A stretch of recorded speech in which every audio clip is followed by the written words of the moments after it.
আসসালামু আলাইকুম রহমতুল্লাহি ওবরকাতুহু। সম্মানিত দর্শক, আজকে যে বিষয়টি নিয়ে আলোচনা করব সেই বিষয়টি সম্পর্কে জানেন না এমন কোনো দর্শক নেই। সেটা হলো পালানো। আমাদের শৈশবে আমরা নিজেরা পালিয়েছি, কখনো খেলার ছলে, পলাপুলি খেলা, আর কখনো প্রয়োজনের তাগিদে কোনো একটা অন্যায় করেছি, এখন লুকিয়ে থাকতে হবে। আবার আমরা নিজেরা যেভাবে পালিয়েছি, সেই পলানোর অনেকগুলো দৃশ্য, খেলার ছলে হোক কিংবা প্রয়োজনের তাগিদে হোক, তো আমরা প্রায়ই ধরা পড়ে যেতাম, কেউ দেখে ফেলতো। আমরা তখন অনুনয় বিনয় করে বলতাম যে আমরা যে পালিয়েছি এ কথা কাউকে বলো না। এরকম দৃশ্য দেখুন, আপনাদের মনে পড়ে কিনা।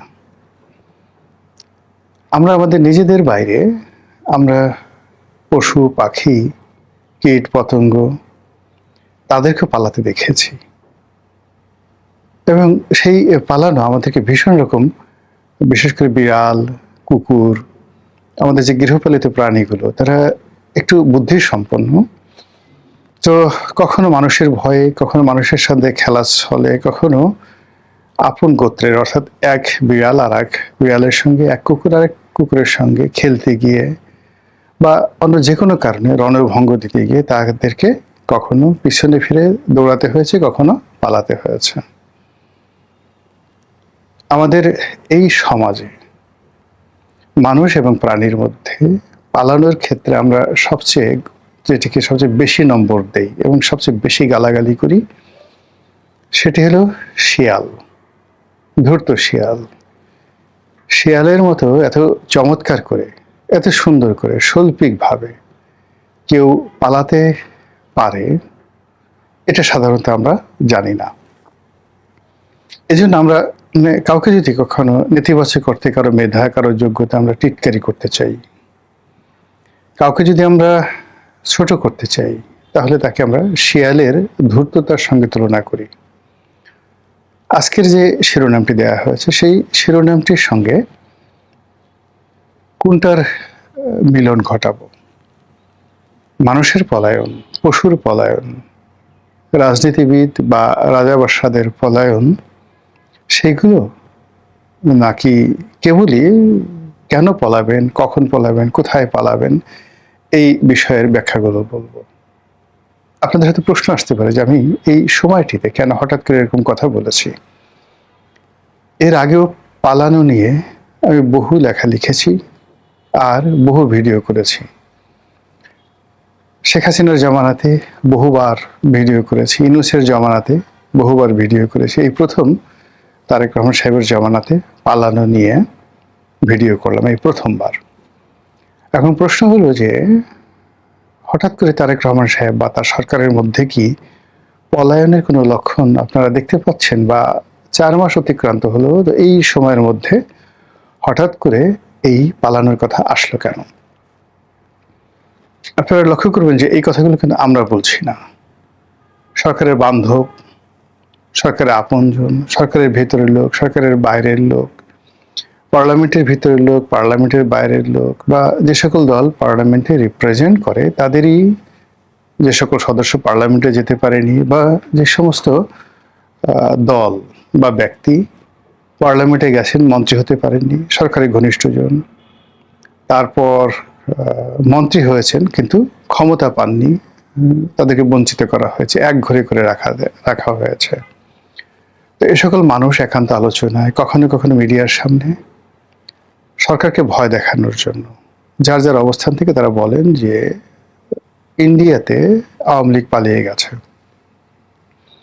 দে হ্যাভ দ্য ওয়ে, তাদের একটা পথ ছিল, তাদের একটা অবস্থান ছিল, তাদেরকে আশ্রয় দেওয়ার মতো দেশ, কাল, জাতি ছিল। কিন্তু আপনারা পালাবেন কোথায়? একটু স্মরণ করে দেখুন তো যে গত 4 মাসে এই কথাগুলো কতবার বলা হয়েছে, কোন কোন নেতারা বলেছেন, কোন কোন দলের লোক বলেছেন। তো তারই প্রেক্ষিতে মূলত এই আজকের এই অনুষ্ঠানটি করা। আসলে বিএনপির জন্য পালানো সত্যিকার অর্থে একটি ঝামেলার বিষয়, এবং জামাতের জন্য ঝামেলার বিষয়। কোনো কারণে গণেশ উল্টে গেলে, রাজনীতির যে পরিবেশ পরিস্থিতি তাদের বিরুদ্ধে চলে গেলে, তাদেরকে এদেশের মাটিতেই প্রতিপক্ষের হাতে লাঞ্ছিত, অপমানিত এবং আরও যে সকল দুর্ভোগ দুর্দশা রয়েছে সেগুলো পোহাতে হবে। কিন্তু আওয়ামী লীগের মতো টুস করে সীমান্ত পাড়ি দিয়ে তারা দিল্লিতে চলে যাবেন, কলকাতাতে চলে যাবেন, আগরতলা, মুর্শিদাবাদ কিংবা অন্য কোনো শহরে যাবেন ভারতের, যেটি সম্ভব নয়। তারপর তারা সীমান্ত পাড়ি দিয়ে, বঙ্গোপসাগর পাড়ি দিয়ে অন্য কোনো দেশে যাবেন, মায়ানমারে যাবেন, বাংলাদেশের গহীন অরণ্য পাড়ি দিয়ে তারা মায়ানমার হয়ে থাইল্যান্ড যাবেন, সমুদ্র পথে তারা সেই বঙ্গোপসাগর পাড়ি দিয়ে নৌকায় করে পাকিস্তানের জাহাজে উঠবেন। এটি একেবারে অসম্ভব বিষয়। তো এই কারণে কি হলো যে সরকারের যারা প্রতিপক্ষ, জামাতের যারা প্রতিপক্ষ, তারা সবসময় সরকার এবং জামাতকে ভয় দেখাচ্ছে যে আপনারা পালাবেন কোথায়। এই হলো মূল বক্তব্য। অতীতে আমাদের দেশে যে রাজনীতির সহিংসতা ছিল, মানে থিঙ্ক অ্যাবাউট দ্য চ্যাপ্টার, রাজনীতির যে অধ্যায় ছিল সেই অধ্যায়গুলোর একটা পরিণতি আমরা কল্পনা করতে পারতাম। আমাদের দেশে যেই কয়বার পট পরিবর্তন হয়েছে, সেটা ৭৫-এ বলেন, ৭৭-এ বলেন, ৮১, তারপর ৯০, ৯১, ৯৬, মানে যে কয়বারই পট পরিবর্তন হয়েছে সেই কয়বারই মানে এরকম পালানোর মতো ঘটনা ঘটেনি যেভাবে পালানো এইবার আওয়ামী লীগের ক্ষেত্রে ঘটেছে।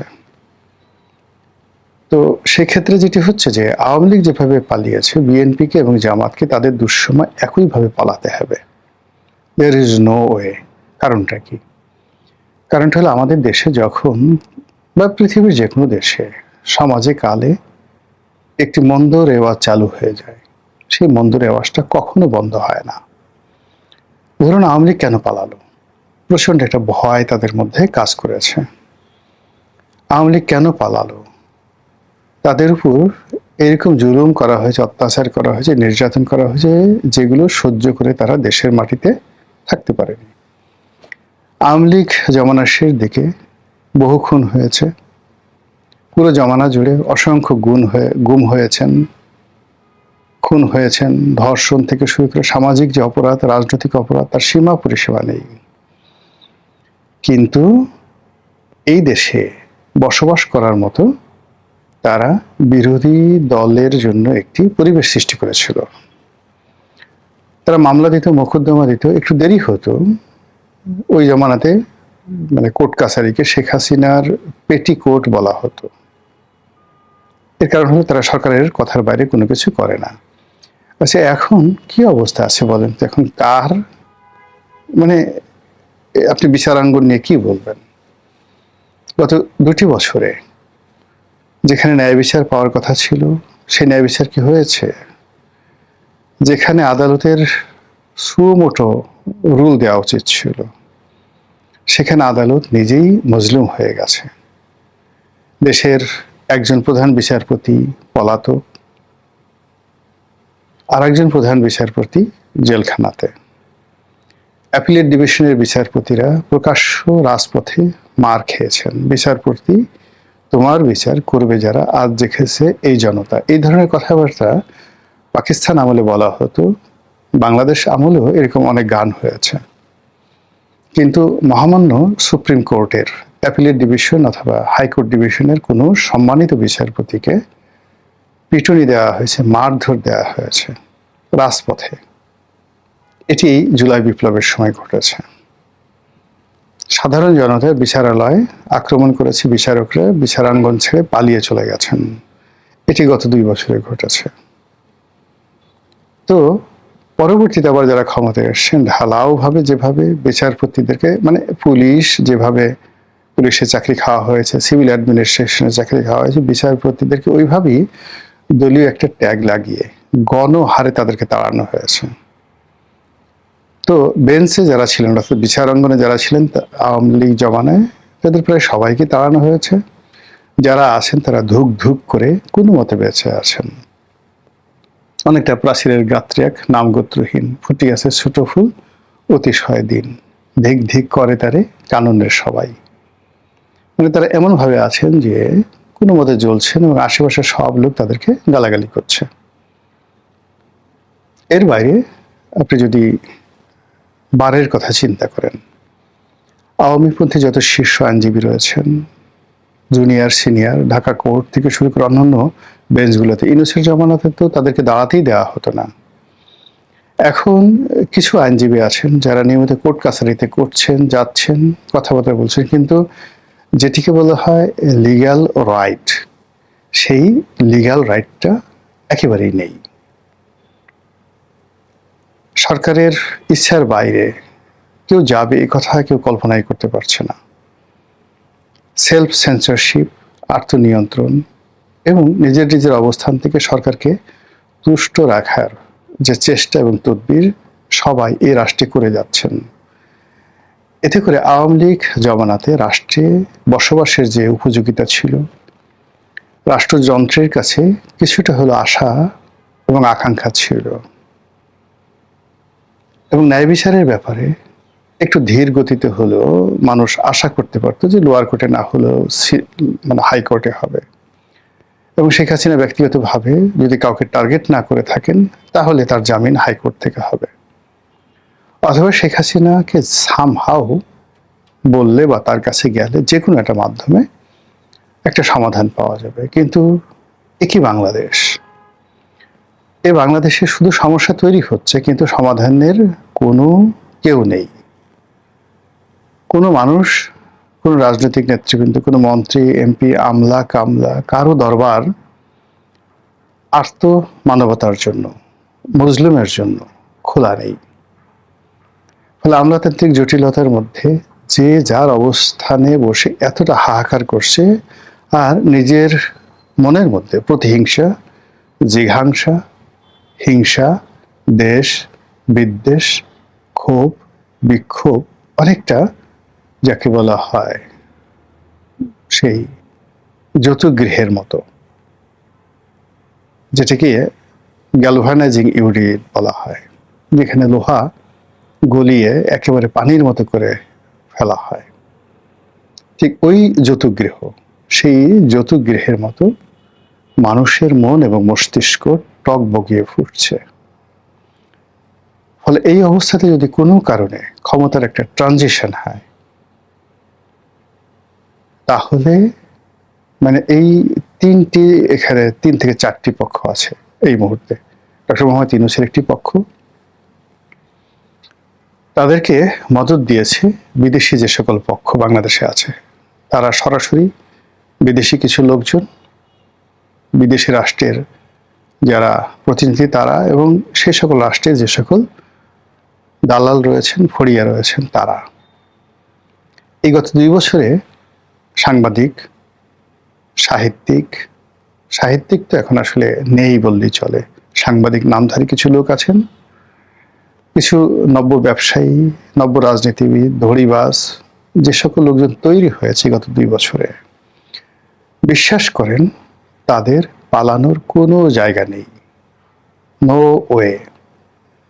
অথচ আপনি যদি পৃথিবীর ইতিহাস দেখেন, যুদ্ধের ইতিহাস দেখেন, মানে সব ক্ষেত্রে একটা এক্সিট প্ল্যান থাকে। আমাদের ঘরে জানালা থাকে, দরজা থাকে, ময়লা আবর্জনা নামার জন্য ড্রেনেজ পাইপ থাকে, আমাদের শরীরে আমরা যে সকল পোশাক আশাক পরি সেটা খোলার জন্য বাটন থাকে, বোতাম থাকে, হাতা থাকে, তারপর প্যান্টের সেই চেইন থাকে, আপনি আপনার প্রয়োজন সারতে পারেন। কিন্তু এখনকার যে রাজনীতি, পুরো রাজনীতিতে এরকম একটা বদ্ধ শৃঙ্খলের মধ্যে ঢুকে দেওয়া হয়েছে, এরকম একটা বদ্ধ ঘরের মধ্যে ঢুকে দেওয়া হয়েছে, এখান থেকে আপনি বের হতে পারছেন না।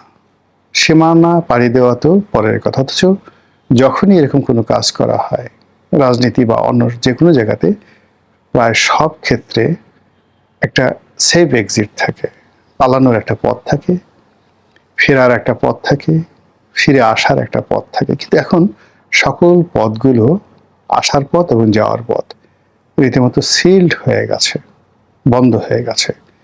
এই বন্ধ দরজা কখন কিভাবে কার জন্য খুলবে আর কার জন্য আবার নতুন করে যে দরজাগুলো রয়েছে সেগুলো বন্ধ হয়ে যাবে, সেটাই এখন দেখার বিষয়। মহান আল্লাহ আমাদের সবাইকে হেদায়েত দান করুন এবং হেফাজত করুন। আসসালামু আলাইকুম ওয়া রাহমাতুল্লাহি ওয়া বারাকাতুহু।